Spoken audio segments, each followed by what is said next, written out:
स्वागत है दोस्तों आपके अपने YouTube चैनल जॉब इन पाठशाला में। एनसीईआरटी सामान्य विज्ञान महामैराथन श्रृंखला में आज बारी है क्लास 7th का चैप्टर नंबर 9 और 10 की। 9 नंबर चैप्टर जो है गति एवं समय। क्वेश्चन नंबर 1 है चाल का मूल मात्रक है मीटर प्रति सेकेंड। किसी वस्तु के चाल उसके द्वारा तय की गई दूरी को उसी दूरी को चलने में लिए गए डैश से विभाजित करने पर प्राप्त होता है तो समय से। किसी साइकिल के पहिए की गति होती है तो वर्तुल गति, वृत्तीय गति। आवर्ती गति नहीं है तो उड़ती मक्खी की गति आवर्ती गति नहीं है। किसी वस्तु द्वारा एकांक समय में तय की गई दूरी को हम उस वस्तु का कहते हैं तो चाल कहते हैं। नेक्स्ट क्वेश्चन है चाल क्या है? तय की गई कुल दूरी बटे लिया गया कुल समय। यदि किसी सरल रेखा के अनुदिश गति करने वाली वस्तु की चाल परिवर्तित होती रहती है तो वस्तु की चाल कही जाती है तो असमान। किसी सरल रेखा के अनुदिश वस्तु की नियत चाल से गति कहलाती है तो एक समान गति। नेक्स्ट क्वेश्चन है यदि हम किसी वस्तु द्वारा किसी निश्चित दूरी को तय करने में लगे समय को माप ले तो हम उस वस्तु का क्या ज्ञात कर सकते हैं तो चाल। नेक्स्ट है सभी घड़ियों में किस गति का उपयोग किया जाता है तो आवर्ती गति का। नेक्स्ट क्वेश्चन है सरल लोलक की गति किसका उदाहरण है तो आवर्ती गति की। चाल किसे कहते हैं तो इकाई समय में तय की गई दूरी को चाल कहते हैं। औसत चाल को कैसे प्राप्त किया जाता है तो तय की गई दूरी बटे समय अवधि। चाल के साथ साथ दिशा को भी व्यक्त करने वाली राशि को क्या कहते हैं तो वेग कहते हैं। किसी वस्तु की एक समान सरल रेखीय गति के दौरान समय के साथ वेग कैसा रहता है तो नियत रहता है। नेक्स्ट क्वेश्चन है एक समान गति में वेग समय के साथ डैश होता है तो परिवर्तित हो जाता है। नेक्स्ट है वस्तुओं के प्रति इकाई समय वेग परिवर्तन की माप को क्या कहते हैं तो त्वरण कहते हैं। किसी वस्तु द्वारा प्रति सेकेंड में तय की गई दूरी को क्या कहते हैं तो चाल। किसी वस्तु के वेग में परिवर्तन की दर को त्वरण कहा जाता है। एक समान वेग से चल रही किसी वस्तु के वेग तथा समय के गुणनफल से क्या प्राप्त होता है तो विस्थापन। नेक्स्ट क्वेश्चन है कि एक समान चाल के लिए समय के साथ तय की गई दूरी का ग्राफ कैसा होता है तो सरल रेखीय ग्राफ होता है।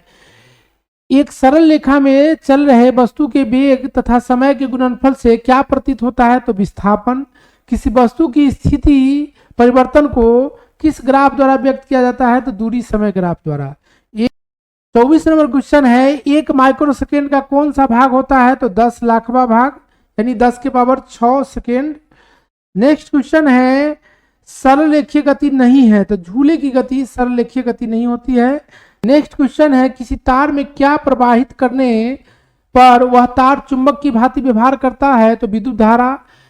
नेक्स्ट है ऐसे पहले व्यक्ति कौन थे जिन्होंने विद्युतीय धारा के चुंबकीय प्रभाव को देखा था तो हेंस क्रिश्चियन ऑस्टेड ने। लघु पतन रोकने हेतु किसका प्रयोग किया जाता है तो विद्युतीय फ्यूज का।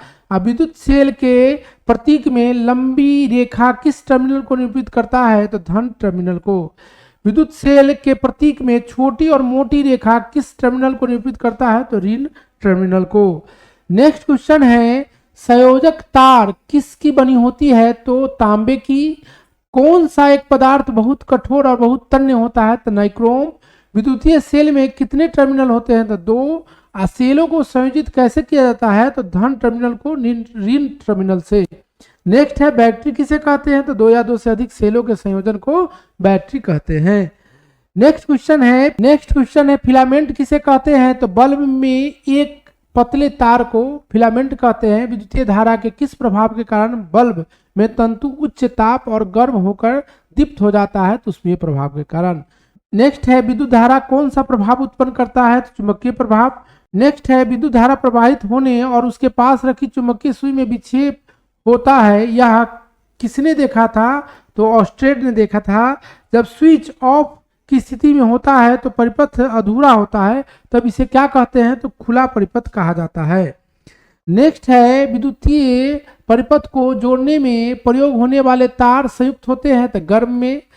विद्युत चुंबकीय प्रेरण की खोज किसने की थी फैराडे ने।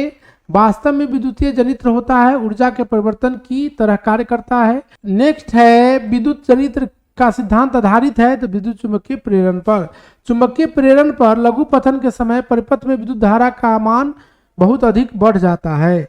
विद्युत धारा उत्पन्न करने की युक्ति को क्या कहते हैं, तो जनित्र कहते हैं। नेक्स्ट क्वेश्चन है विद्युतीय परिपथ में विद्युत धारा की माप किससे की जाती है, तो एमीटर से।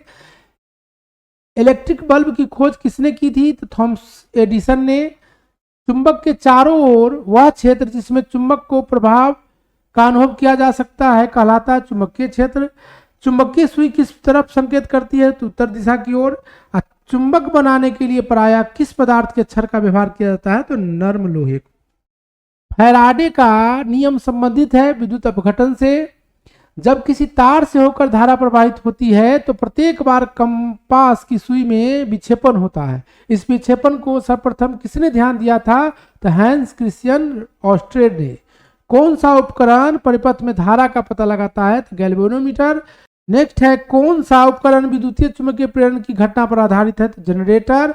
फ्यूज में प्रयुक्त होने वाले तार की क्या विशेषता है, तो उच्च प्रतिरोध होती है और निम्न गलनांक होता है।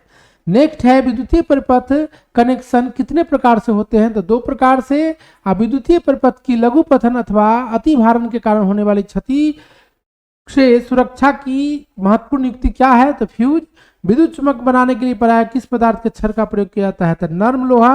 अब विद्युतीय फ्यूज आधारित है धारा के उसमें प्रभाव पर। नेक्स्ट क्वेश्चन है विद्युत परिपथ में विद्युत फ्यूज जोड़ा जाता है विद्युन्मय तार से। अब विद्युत फ्यूज किस मिश्र धातु से बनी होती है, तो सीसा और टीन से।